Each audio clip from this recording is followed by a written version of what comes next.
The victim's back, stretched taut as a drum, cold steel slicing the skin along the spine. The crack of ribs broken one by one and bent outward, creating a bloody semblance of wings. And the finale. The lungs, pulled from the still living body, fluttering on the back like the wings of a dying eagle. This image became the hallmark of Viking cruelty. But what if none of it ever happened? What if the most famous and terrifying execution in history is a fake, more than 1,000 years old? We are launching a forensic investigation into the past to separate fact from fiction. And here is our first piece of evidence. This entire grandiose legend, which has defined the reputation of a whole people, rests on just 9 medieval texts. That's fewer than the number of chapters in an average book. Our investigation will show that the truth about the blood eagle is even stranger and more surprising than the myth itself. There are 2 fundamental paradoxes in this case. The first, how did the blood eagle become a world-renowned symbol of the era if the entire legend is built on a few lines in late sagas, which modern science considers the result of a simple translation error? The second paradox is anatomical. How could the Vikings perform an execution where the key element was fluttering wings, when any modern surgeon can confirm that the victim would have died of suffocation in the first few seconds? The physiology of this process is like a blacksmith's bellows with a huge hole in it. No matter how much you pull the handles, they can no longer draw in air because the seal is broken. These are not rhetorical questions. We will find the answer to the myth's popularity by examining the evidence of propaganda in the 5th section, and a surgeon's verdict in the 7th will explain the anatomical paradox. By the end of this investigation, you will have 7 key pieces of evidence from a historical detective's arsenal. You won't just learn the truth about the blood eagle. You will understand the precise mechanism by which the most persistent historical myths are born, live, and die. This skill, separating facts from propaganda, primary sources from later interpretations, will forever change how you see not only the Vikings, but how history itself is written. Right now, we will dissect the primary source of the myth, the ancient sagas. In 5 minutes, we will reveal the translation error that started it all. And in 10 minutes, we will see how the Vikings' enemies exploited it. In just 5 minutes, you will learn how a single mistranslated word gave birth to a 1,000-year-old nightmare. Let's start with the foundation. The 1,000-year-old nightmare stands on a base of 9 texts. At first glance, this is heroic, epic poetry. The sagas tell of the revenge of Ragnar Lodbrok's sons on King Ella, or the execution of Halfdan the Black. But here's a detail that is often overlooked. These sagas were written down 200, or even 300, years after the supposed events. It's as if someone today were writing an eyewitness memoir of the Napoleonic Wars, based on family stories. And here's the evidence that reveals the authors as dramatists, not chroniclers. In some versions, salt is poured into the victim's wounds. Physiologically, this is pointless, but as a symbol of eternal torment, it is incredibly effective. This proves that we must analyze the sagas as literature, not as a protocol. And the main key to the puzzle is hidden not in what they describe, but in how they describe it.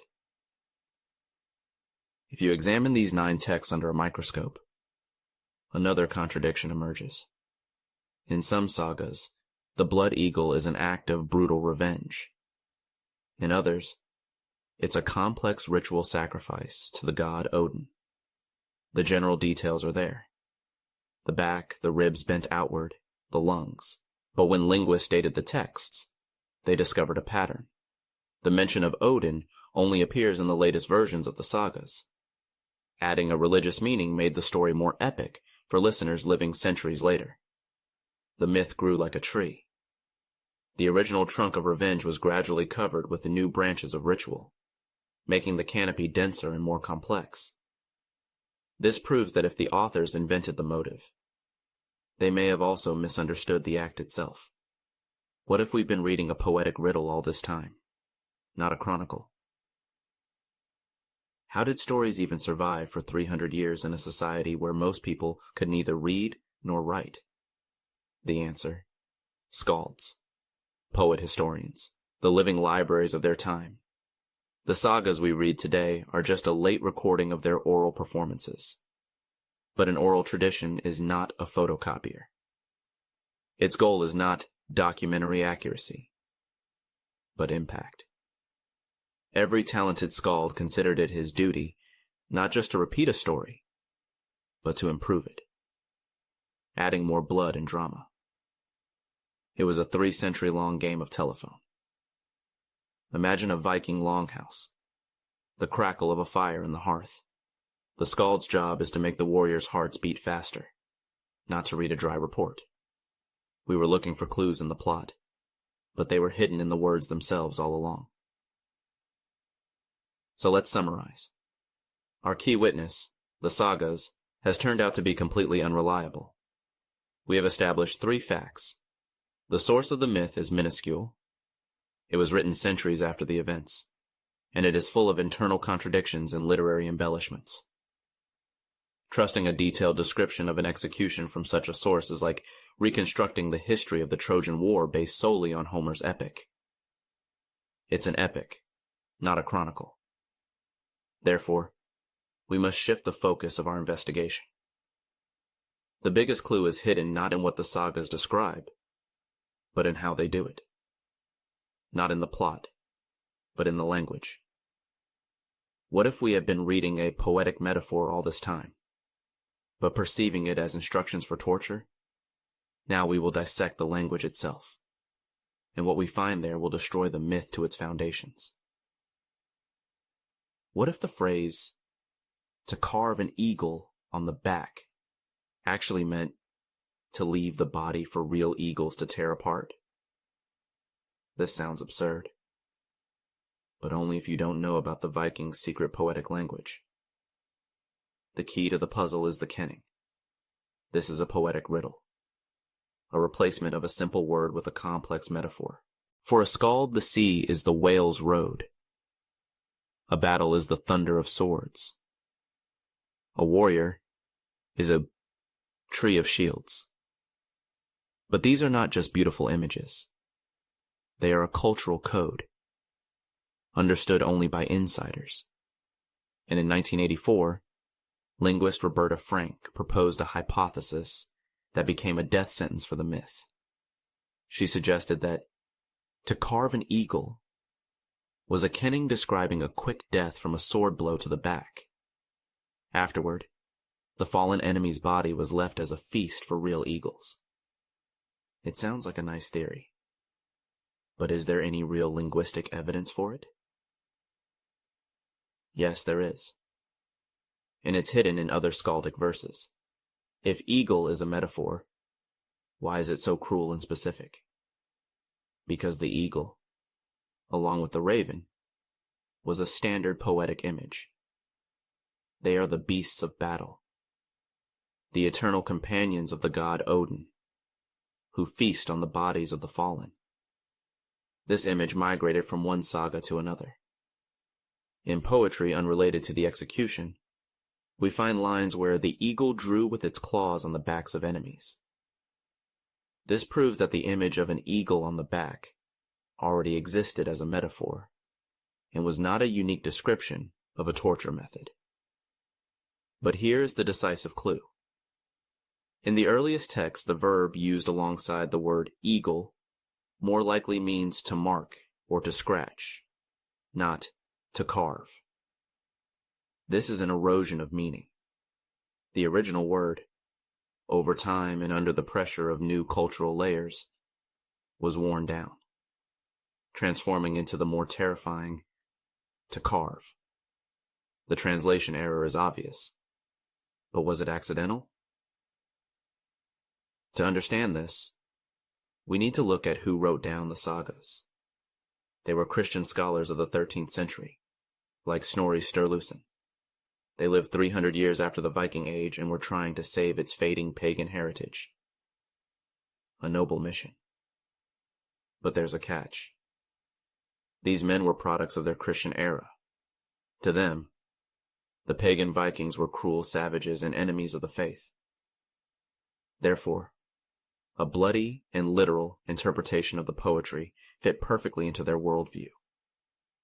Here's the mechanism of the myth's birth.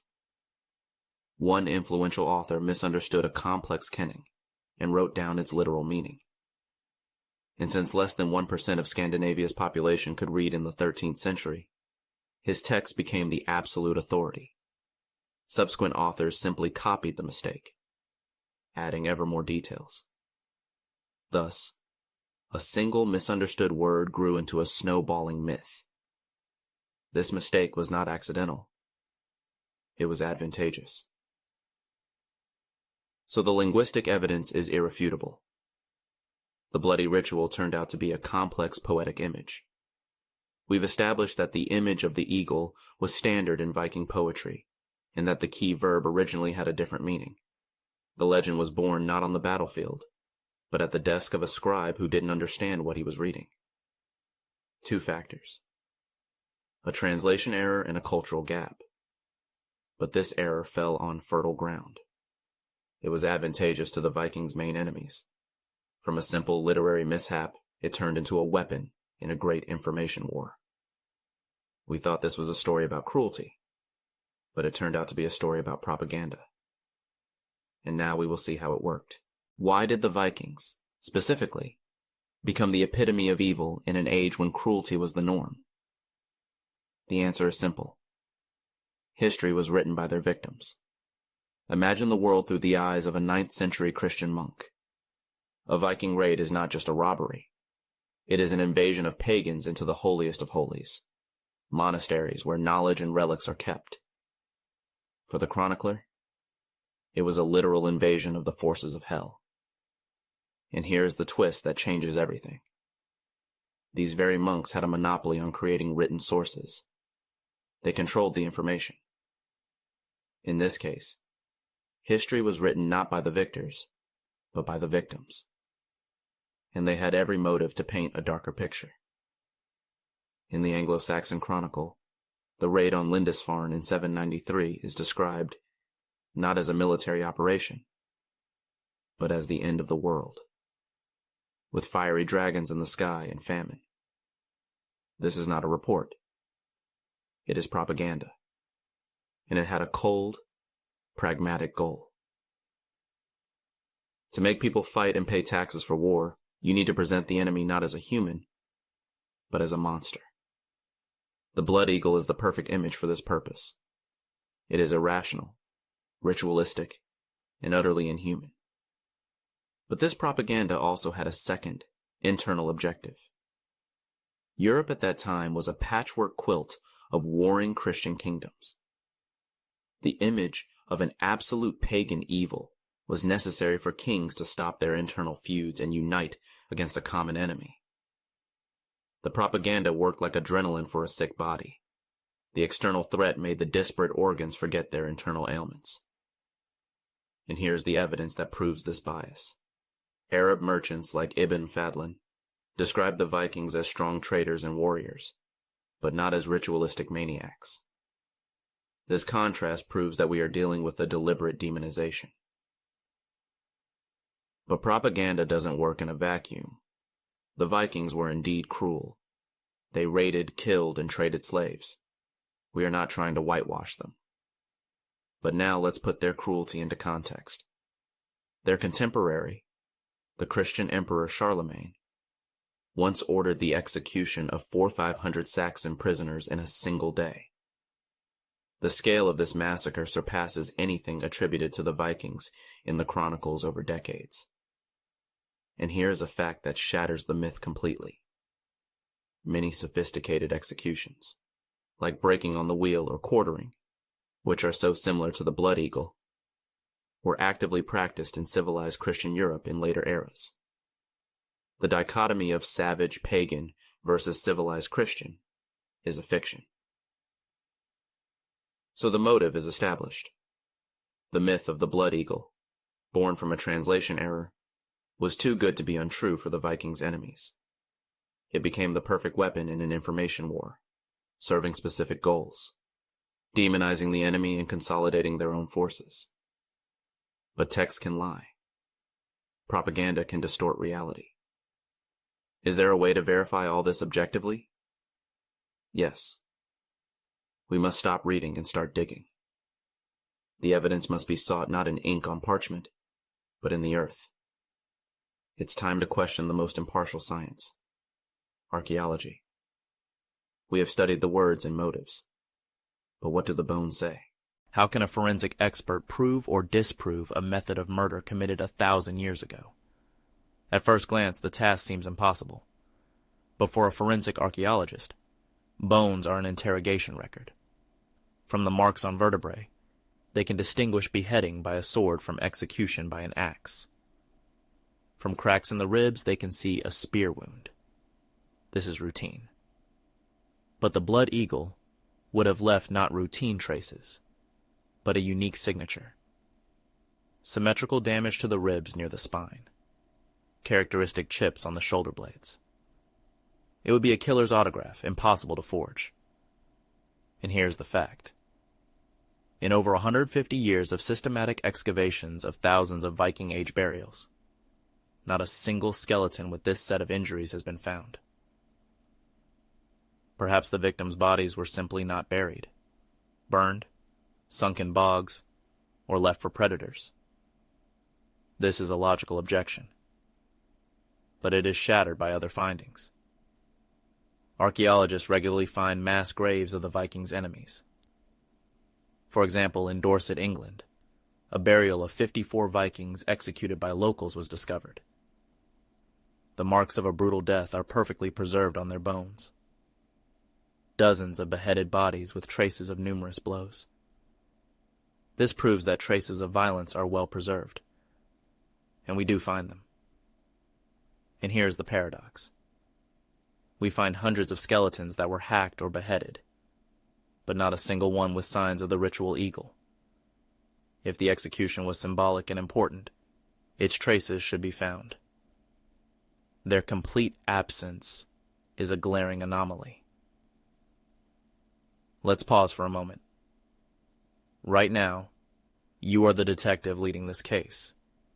You have all the evidence on your desk.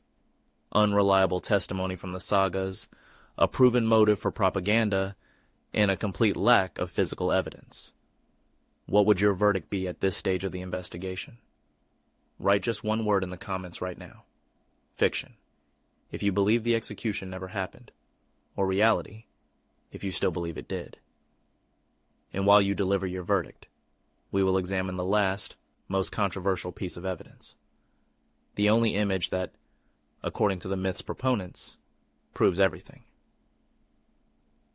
So the complete silence of the bones is perhaps the loudest and most objective argument in our case. The earth, unlike text, does not lie, and it remains stubbornly silent. Archaeology, the most impartial of sciences, gives us not a single lead in favor of the blood eagle's reality. The absence of evidence, in this case, is itself powerful evidence of absence. It would seem the case could be closed. But the myth's proponents have one last ace up their sleeve. A single piece of evidence they cling to. It is not a text and not bones. It is an image carved in stone. The only picture capable of turning this entire investigation on its head. This stone is on the Swedish island of Gotland. Its name, Stora Hammers. If you look at one of its fragments, there is no doubt. Here's a man lying on an altar. Here's an executioner doing something to his back. And above them hovers a figure resembling a huge eagle. It looks like direct, irrefutable proof. A perfect match with the saga texts. But this clarity is an optical illusion. It exists only as long as we are looking through a keyhole. Once you open the door, the picture changes. This stone is nearly 10 feet tall, and the scene with the altar is just one of dozens of stories carved on it. Warriors, ships, horsemen. This is not a photograph of torture. It is an ancient comic strip, a complex mythological narrative. And in the context of the whole story, the supposed eagle is most likely the god Odin himself in the form of a bird, or the soul of a warrior ascending to Valhalla. We are seeing a scene of sacrifice, not ritual execution. Viking art is not photography. It is a symbolic construction set. The artist took standard images, a ship, a serpent, a horseman, and assembled different stories from them. But here's the problem that makes a definitive interpretation impossible. These symbols had no single dictionary. A rider on an 8-legged horse could be the god Odin, or a simple warrior riding to the afterlife. Its meaning was determined only by the context. Viking art works not like a dictionary, but like a kitchen knife. In one scene, it cuts bread. In another, it defends a home. Only the surrounding objects tell us its role. Therefore, for the scene on the store of hammer stone, there are at least 3 equally plausible explanations. The myth of the theft of the meat of poetry, a shamanic ritual, or a sacrifice to Odin. Evidence with so many interpretations is not evidence in the court of history. So why, of all the versions, did the most brutal one become the most popular? The answer lies not in archaeology, but in 19th century culture. During the era of national romanticism, Scandinavian countries began to construct the image of the Viking as a national hero. And in this new ideology, his cruelty was not a vice, but a virtue, a sign of manliness and harsh justice. Scholars and writers of that time, like the Swede Erik Geiger, literally hunted for proof of this brutality, and the ambiguous scene on the store of hammer stone was a perfect fit for the role of physical evidence for a pre-existing theory. This stone is a historical Rorschach test. And 19th century culture saw in it what it desperately wanted to see: confirmation of its myth of the cruel but noble ancestor. So the only visual evidence has crumbled. It is too ambiguous and is more a reflection of our own expectations than the reality of the Viking Age. It seems the investigation can be concluded. The sagas are unreliable, archaeology is silent, and the image turned out to be a cultural projection. The myth is debunked. But in 2021, a group of scientists launched a surprising counterattack. They decided to test the legend from a completely different angle, asking the question, leaving history aside, was it even physically possible? We are moving from the world of ancient symbols to the world of modern science, from vague interpretations to the precision of a surgical scalpel, and the surgeon's verdict will prove to be the most paradoxical in this case. In 2021, a group of scientists conducted a decisive experiment. Using modern anatomical modeling, they tested whether the procedure could even be performed with Viking Age weapons, and the initial conclusion was sensational. Yes, it is technically possible. The ribs can be separated from the spine without damaging key arteries. For a moment, it seemed that science had sided with the sagas. But the modeling showed not only what could be done, but how long one could live afterward. And that answer destroyed the myth. According to the anatomist's conclusion, the victim would have died within seconds from shock, massive blood loss, and, most importantly, the immediate collapse of the lungs. Science delivered a paradoxical verdict. The procedure itself is technically feasible, but the ritual described in the sagas is not. Because its key element, a living and suffering victim, would be gone in the first 20 seconds. The most famous detail of the legend, the fluttering lungs placed on the shoulders like wings, turned out to be the main proof of its fictitiousness. As soon as the thoracic cavity is breached, the lungs instantly collapse under atmospheric pressure. It's like a vacuum-sealed bag of coffee. As long as it's intact, everything holds its shape. But one puncture, and the contents shrink. Lungs cannot flutter or breathe outside the body. They become 2 useless, deflated sacs. An executioner attempting to perform the ritual would not get dramatic wings, but a rapidly dying person with 2 pieces of dead tissue on their back. This anatomical illiteracy proves that the author was describing a poetic image, not a real procedure. So why did the saga authors, who lived in a world where violence was the norm, invent such unrealistic details? This is not a mistake born of ignorance. It is a deliberate artistic choice. Their task was not to create a medical report, but to forge a powerful and terrifying image. We readily forgive Hollywood action movies for having infinite ammo and unrealistic physics because we want spectacle, not a documentary. The saga authors were the directors of their time, and The Blood Eagle was their horror blockbuster. It is precisely this impossible detail, the living wings, that is the brand, the author's signature that screams, "This is fiction. This is art, not an eyewitness testimony." So the verdict of science is final. Yes, a body could be mutilated in a similar way. But no, it would not have looked like it does in the legend. The cruelest and most memorable part of the myth, its drama, is physiologically impossible. This is the final nail in the coffin.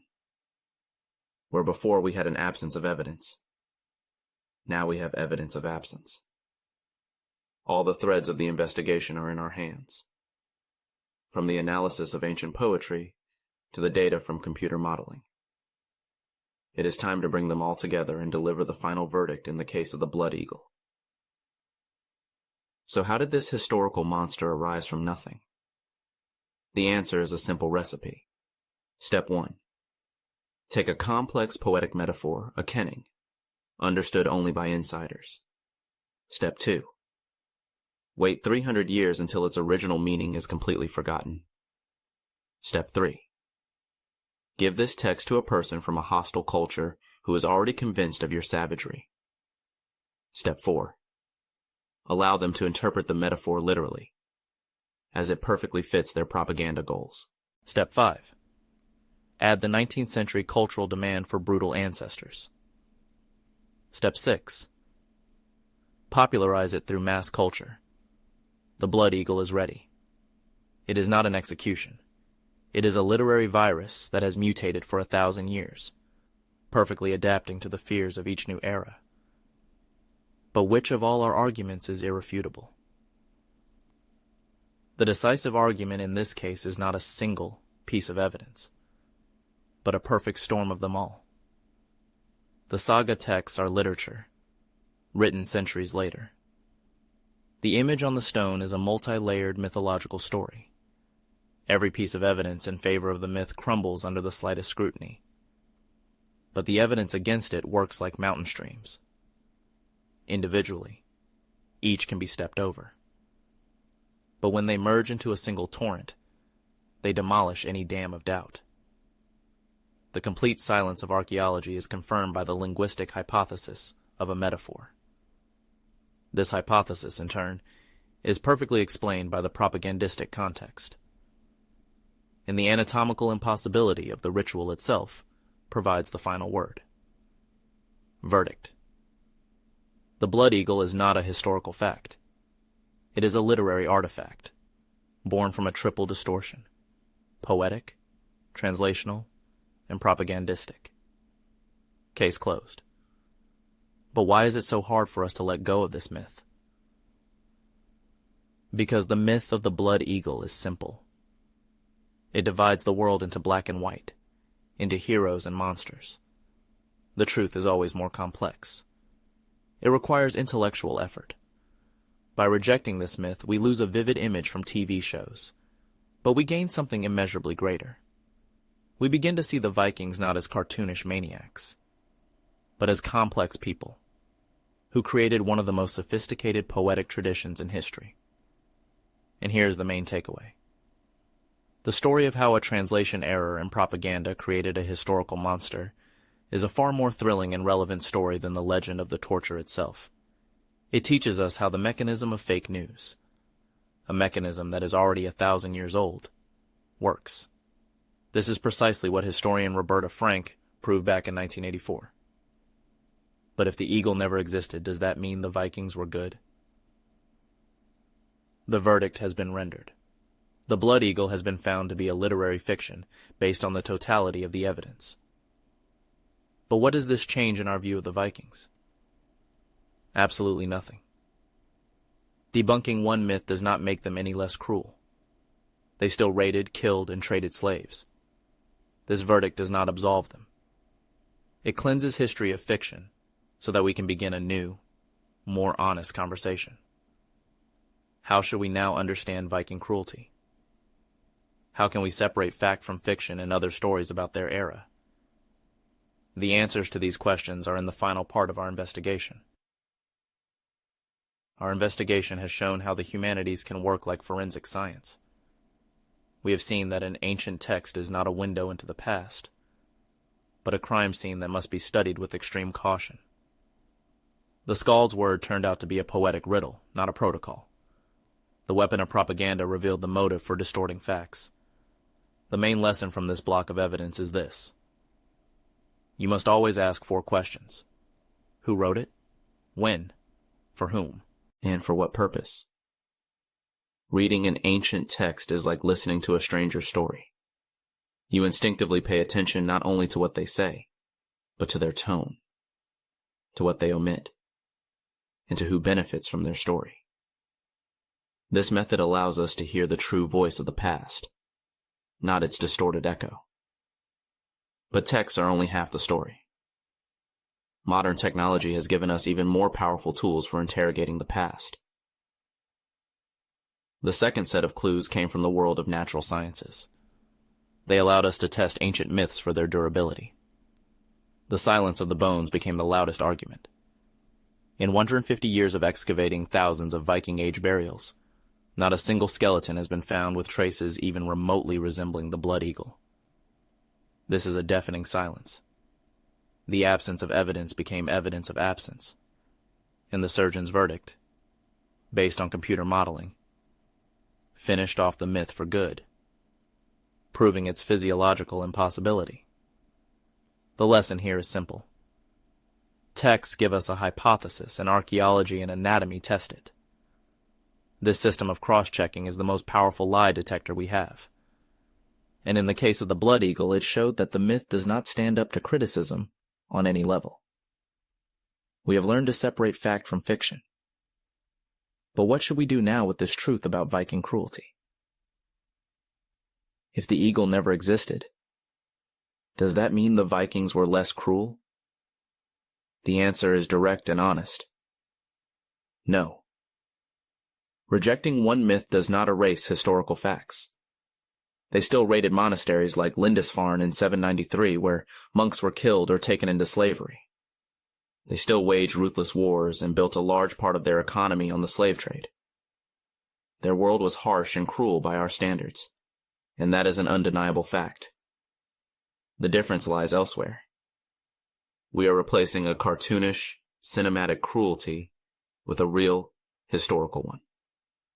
This allows us to see the Vikings not as one-dimensional villains from comic books, but as complex people of their time, capable of both incredible cruelty and the creation of great art. What is more important for understanding the past? One vivid but false myth, or many complex but true facts? This investigation brings us to a final question. We have journeyed from a shocking legend to its complete debunking, using the entire arsenal of the historical detective. But what is actually more dangerous for our understanding of the past? On one hand, there is real documented cruelty that is often difficult to process. On the other hand, there is a vivid, captivating but completely fabricated myth that shapes the image of an entire era. Which of these does more harm to our consciousness? Write just one word in the comments. Write reality, if you believe it's more dangerous to ignore real cruelty. Or write myth if you think the greater threat comes from beautiful and infectious fictions that substitute for history. Reality or myth? Let's decide this together.